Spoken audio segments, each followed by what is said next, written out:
Will Vladimir Putin go nuclear in Ukraine? The Russian president said he'll deploy nuclear weapons in neighbouring Belarus. So could the war take a new turn? And how might NATO respond? This is Inside Story.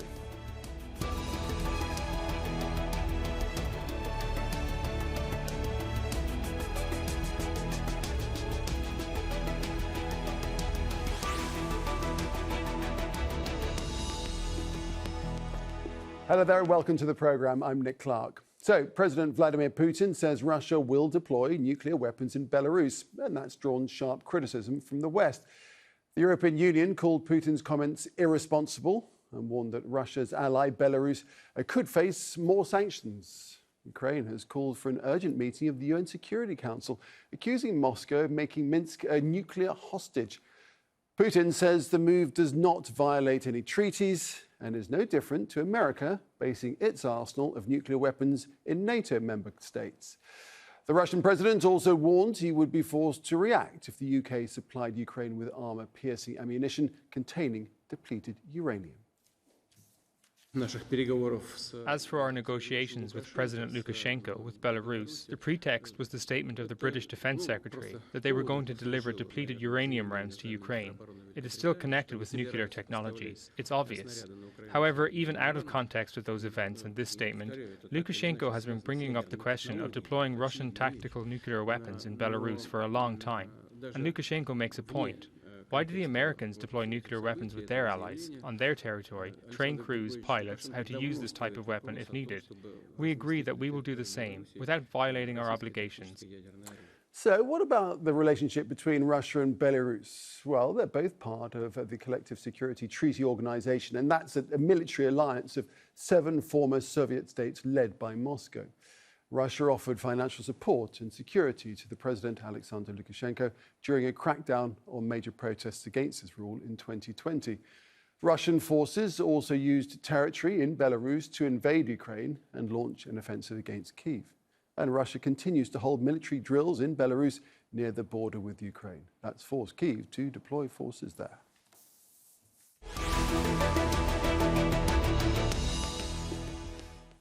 All right, pleased to say we can join our guest now. Joining me in Moscow is Pavel Felgenhauer, who's a defence and military analyst in Utrecht. Susie Snyder is joining us, programme coordinator at the international campaign to abolish nuclear weapons.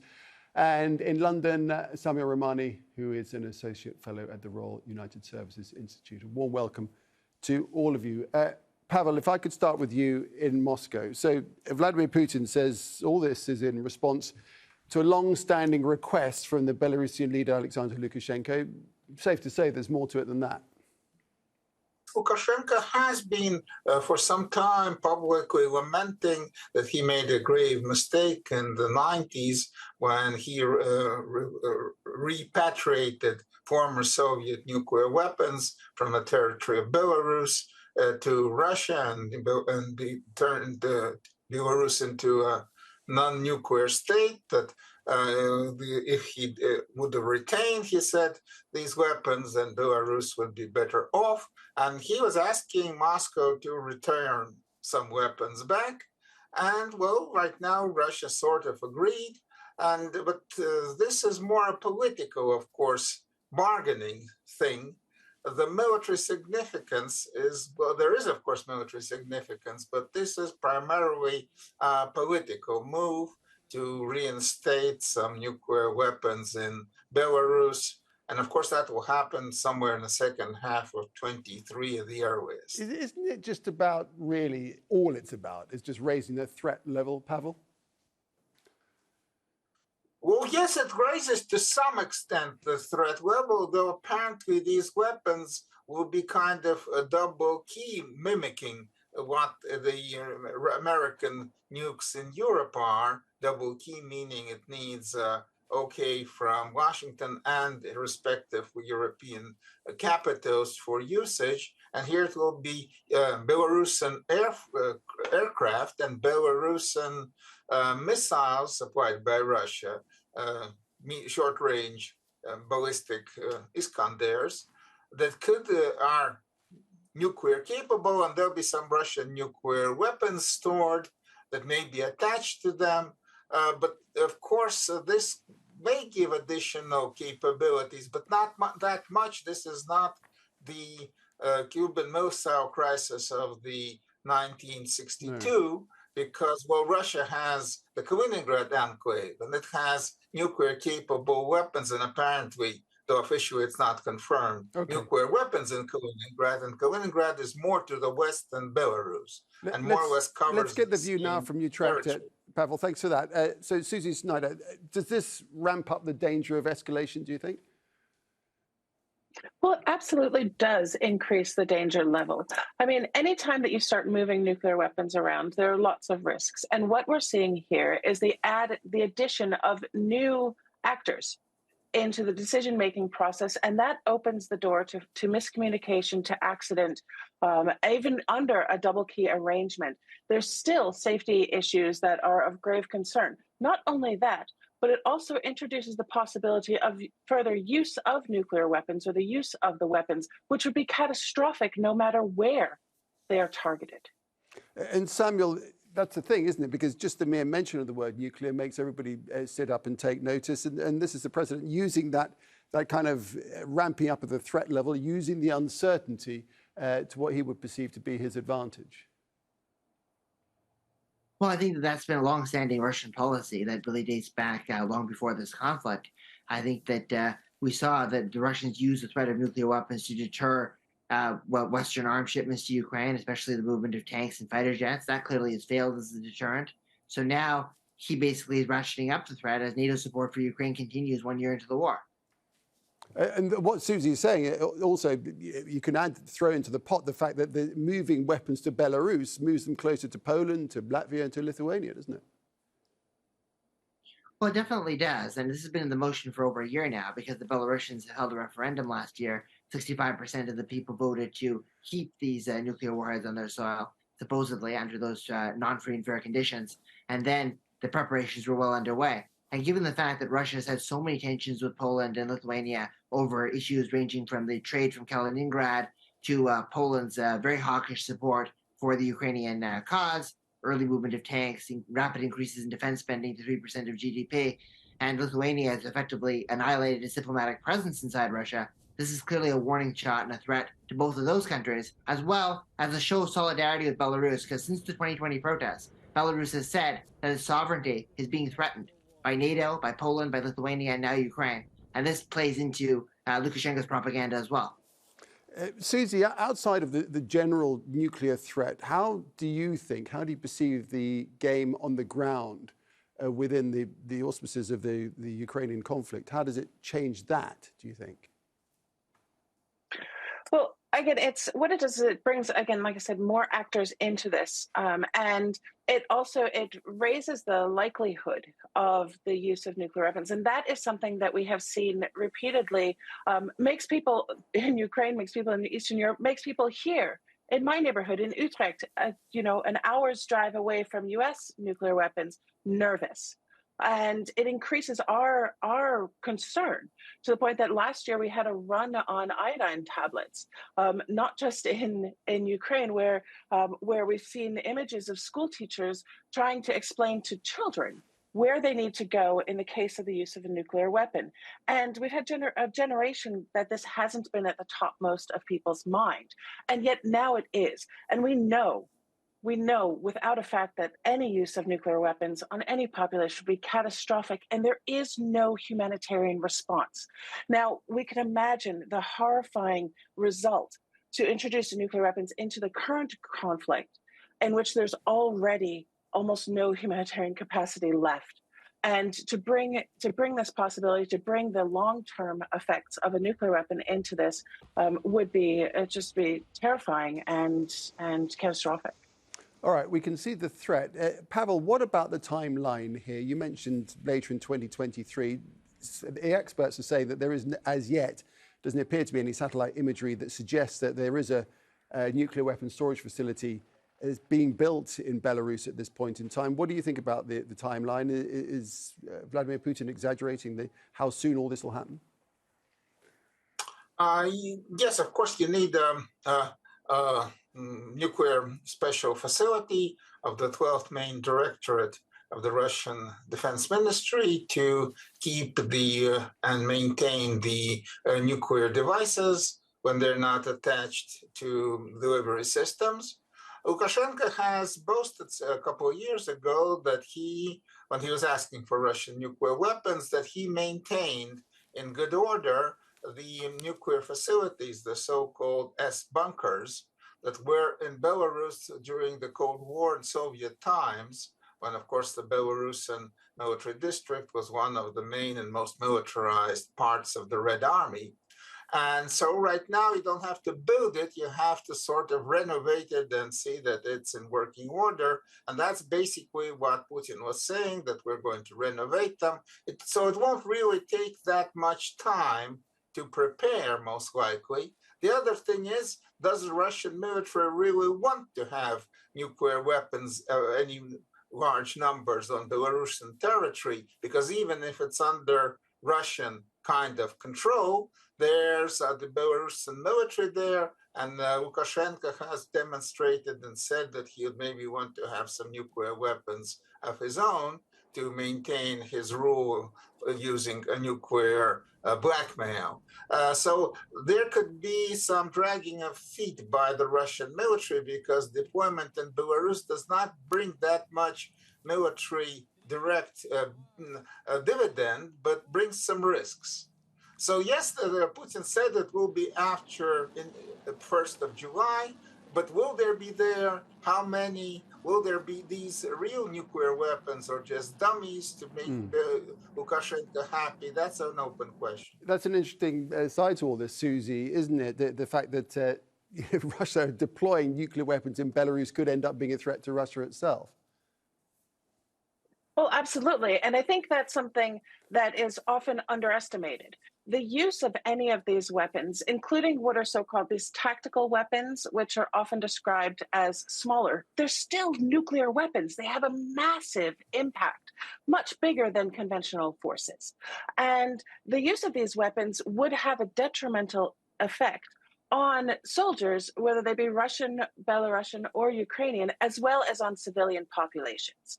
And I thought Pavel's reference to the idea of hanging on to weapons in the future in order to kind of do a sort of nuclear blackmail is quite a powerful statement, because that's what we see constantly. We see the threat of nuclear weapons use as a way to blackmail, to coerce activity that otherwise the international community would not stand for. And it is very unfortunate. And it's why the successful actions we've seen, every time we've seen steps back from this, has been a tremendous condemnation from the international community for these types of escalatory activities. Samuel, what about the arguments, the Russian president's arguments?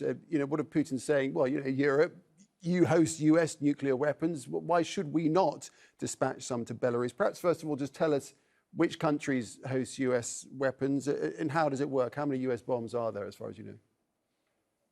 I would like to say that, first of all, there's bombs that are located in several different countries. So you have Germany, you have Turkey, you have Belgium, you have Italy. So there are areas where nuclear weapons are being stored. I think that, the NATO sharing is the analogy that Russia's obviously using, but Germany has said that that's definitely not the case, because this is an act of proliferation, and also Russia has really escalated the nuclear brinkmanship. Moreover, Russia's withdrawal suspension from New START, which also followed allegations that it had been non-compliant with the INF agreement, which Trump withdrew from unilaterally, points to a broader tendency of both Russia using nuclear threat-mongering as well as sabotaging international arms treaties. And when they rejected dialogue with the United States in Cairo about inspections, it seems to be a rejection of diplomacy and dialogue as well. So it's less that Russia is even proliferating these nuclear weapons, because the US and NATO have done that too, but it's more in the context of Russia's other actions that makes this such an alarming and such a concerning thing, I think. But you can see, Sami, you can see Putin's point, can't you? The US and Europe work together, so why shouldn't Russia and Belarus? Notwithstanding the wholesale nuclear threat, which obviously is enormous, but as far as his strategy is concerned. Well, that's interesting, because NATO's statement about the Russian nuclear deployment said that there's no discernible change that we've noticed in the Russian nuclear doctrine. So the Russian nuclear doctrine, as has been restated many, many times since the start of the war, sometimes as a veiled threat, is that Russia will only strike with nuclear weapons if it feels its territorial integrity or its security is under some kind of immediate threat. But the problem is it defines its territorial integrity very differently to include illegally occupied regions of Ukraine: Crimea, Donetsk, Luhansk, Kherson, Zaporizhia. You get the picture here.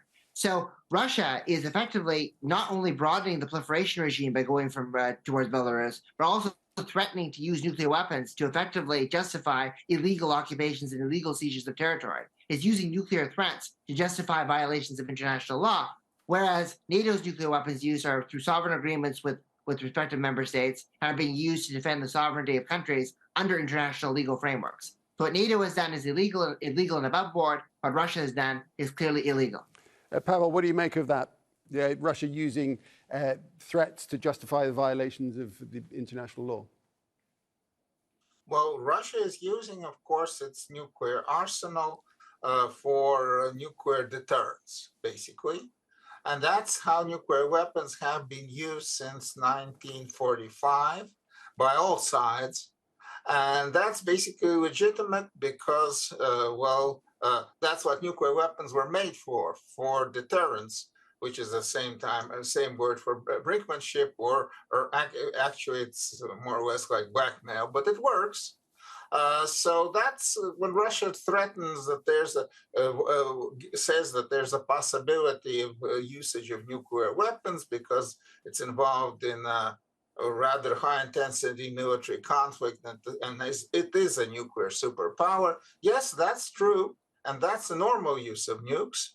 But going from there over the nuclear threshold to actually use them, well, that's a totally different story. And that does not seem right now, you can't say that it is impossible. It's not that it's zero possibility. It's not zero, but it's not very high right now because going over the threshold, well, nuclear deterrence works both ways. And Russia most likely does not want to go into a nuclear confrontation at all. And using it in a limited way against Ukraine also wouldn't bring Russia much dividends politically or actually militarily. So right now, I believe it's going to be there in the domain of deterrence and blackmail, and that's where it's going to stay for the foreseeable future. I hope. Susie, do you want to come back at that? The use of nuclear weapons, not very likely, not very high right now. Well, I'm sorry. With all due respect, we've seen overt threats to use nuclear weapons, which we have not seen for generations. The risk of use is higher, and it's been, across the board, everyone acknowledges the risk is higher than it has been perhaps since the initiation of the Cold War. And while we'd like to all believe that the use is unlikely, let's be really honest here. There are 9 men in the world who decide whether or not to use nuclear weapons, and we cannot imagine what is going through their brain at any given moment. 9 individuals who make that decision to push the button or not. 9 guys. So that the threat perception of any one of those 9 could change rapidly and could lead to the initiation of the use of nuclear weapons. And we know that once the order is given, it is minutes until it is executed, and it's less than an hour until missiles arrive where they're destined to go. So the fact that we have seen these threats and we're not taking these threats as seriously as we should, that is extremely concerning. And I think that what we have seen over the last year is because the threats have escalated, because there's been an erosion of a taboo against even threatening the use of nuclear weapons, states are responding. And states, particularly the states that have signed on to the Treaty on the Prohibition of Nuclear Weapons, have made the strongest multilateral condemnation of these threats ever. And as a result, they have been walked back. And it is absolutely necessary for any state that does not want to see this threat to continue to sign on to that treaty and to put their money where their mouth is. Samuel Ramani, I'm going to come to you in just a second, but I just want to throw that to Pavel in Moscow. Do you want to respond to Susie's comments there, Pavel? Well, as I say, usage is possible. The possibility is not zero, but not very high. And of course, usage in several minutes, that's only about strategic nuclear weapons. they are on readiness. The tactical ones are not really so. You have to attach the weapons to the delivery systems. The same delivery systems are being used, say, in Ukraine, like the Iskander and other cruise missiles, which are also nuclear capable. Now they're used conventionally. So you have to attach the warheads, and that will be noticed. By, say, the American spy satellites, they'll notice that the Russians are preparing for usage, and they don't see that preparation happening, or the Russians will notice it. The Americans are actually attaching the nukes to the delivery systems. So we're not yet in the minutes zone. We're talking about a longer time period where you can actually try and negotiate something on hotlines and not just simply press the button and go. Right. Susie, I can see you want to jump in, but I'll come back to you in just a second. Samuel, what about Susie was talking about the Nuclear Proliferation Treaty. Doesn't this move undermine Moscow's obligations? Well, I think it does to a degree, obviously, though the Russians would come back with some kind of most likely disinformation or exaggerated information about Britain bringing uranium shells into Ukraine, which I think seems to be an extension of some of the dirty bomb conspiracies that we saw the Russians come up with and convey to the Americans and the British and the French back in October. But going back to the UK has been supplying ammunition with depleted uranium, isn't it? Not the same as a nuclear weapon, but still. Not the same, but that's what the Russians are going to likely retort with. In fact, I think this announcement and the timing of this announcement, even though it was a contingency policy that goes back a year, was directly related to Britain's announcement about the uranium shells. But just to go back to the broader question, the broader point that we're trying to discuss here, I agree that there's a non-zero chance of Russia using nuclear weapons, but I think the peak of that in the short term has faded because I think, from my research, in September, Putin faced a very difficult choice, either to surrender, mobilize, or use nuclear weapons. It was fairly clear that China in particular pushed Putin not to use nuclear weapons. And if we look at Xi Jinping's meeting in Moscow last week, no use of nuclear weapons, as well as no bombing or destruction of nuclear power plants, are two of the 12 points of that peace plan. So I think that even if the West and Russia are not having dialogue about nuclear weapons right now, and that's a very disturbing trend because of Russian obstructionism, China at least is still putting some pressure on Russia to back off. So that's why I think the chances are very low. Susie, just come back, 30 seconds. We've just got to move on, but just come back to that if you would. Well, I think what we've seen is that Putin had three things at his disposal: energy, a massive conventional force, and the possibility of use of nuclear weapons.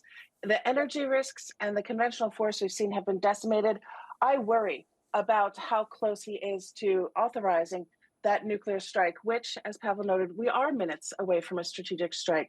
I don't want to worry populations. I don't think it's extremely likely, but it is of desperate concern, and we need to make sure that governments take this seriously and condemn it at the least. Okay, let's shift away slightly from this, the threat issue, and to that of Belarus itself. Pavel, you mentioned it a bit earlier. What's their role in all of this? Is it acting willingly, or does it just have to accept Russia's plans? Well, actually, this is mostly Lukashenko's idea to deploy nuclear weapons in Belarus and use Belarusian delivery systems to deliver these Russian weapons. So he would want to have a nuclear kind of capability as proxy, at least. I mean, after the rather disastrous 2020 August presidential elections, his regime was a bit wobbly. There was massive anti-government demonstrations, and he would want to, and of course, lots of Western sanctions imposed. So right now, Lukashenko would want to be seen as a nuclear-capable leader, like, say, the leaders of North Korea. And how does that go down with his people? Sorry to jump in, but how does that go down with his people, with the people of Belarus? Do they support this? Well, it's hard to say, because right now Belarus is a rather, very tightly controlled society. What the people really think about that. But you should notice that Lukashenko, despite being kind of threatening that possibly he would go also in some conditions in the conflict with Ukraine, has not mobilized his military, and the standing Belarusian military is tiny. most likely he's afraid of calling in large numbers of reservists because you never know really in Belarus who they're going to turn their weapons against. So he still has a rather wobbly regime. Economically, he's in a very tight spot because he was always surviving on kind of mediating between Russia and the West, and now he's lost that capability. So maybe he sees nuclear weapons as a kind of source of last resort. Okay, I just want to try and squeeze in a couple more questions. First one to Samuel. Samuel, so Ukraine has called for an emergency meeting of the UN Security Council. It's not going to happen, is it? Well, I think it's extremely unlikely to happen, and also, even if it did happen, it's extremely unlikely to produce any kind of guaranteed results, in part because China has traditionally backed Russia on the issue of arms control. As I said earlier, they may not be wanting Russia to be using nuclear weapons, but they've certainly not refused to join New START negotiations when the United States has tried to loop them in part because they feel that the Western nuclear weapon supplies, particularly the ones that are being held in Europe, are not sufficiently regulated by international treaties. So I think that China and Russia will definitely block this kind of investigation, and it won't go anywhere in the UN Security Council. Susie, finally, if we could, we've got about a minute and a half left or so. In general, what would you say the Ukraine war has done for nuclear proliferation? And once the war is over, how do we rebuild the trust that has clearly been lost? Well, what we've seen is that it has brought the issue of nuclear weapons to the front of people's attention. And it's an issue that we thought was maybe gone and possibly forgotten, and it is not. We have seen that states are overwhelmingly, more states are joining the Treaty on the Prohibition of Nuclear Weapons to reject any suggestion of nuclear weapons use, any threat or any possession of nuclear weapons, then they are leaning towards nuclear weapons as some sort of security strategy. And I think it's 2-1, really. There are more states rejecting the option of nuclear weapons. That is a pathway forward. And to move forward after this war is over, we need to deny anyone the option of holding the world blackmail to their nuclear weapons again. It calls for urgent action for complete negotiations to eliminate all arsenals. Fortunately, there's a treaty that makes the weapons illegal and provides a pathway towards their complete elimination, and that is the next step all around. Susie, thanks very much indeed for that. And thank you indeed to all our guests, Pavel Felgenhauer, Susie Snyder and Samuel Ramani. Thanks very much indeed for this important discussion. And thank you too for watching. You can see the program again at any time by visiting our website, aljazeera.com. And for further discussion, just go to our Facebook page. That's facebook.com/AJ Inside Story. You can also join the conversation on Twitter. Our handle is @AJ Inside Story. From me, Nick Clark, and the whole team here, it's goodbye for now.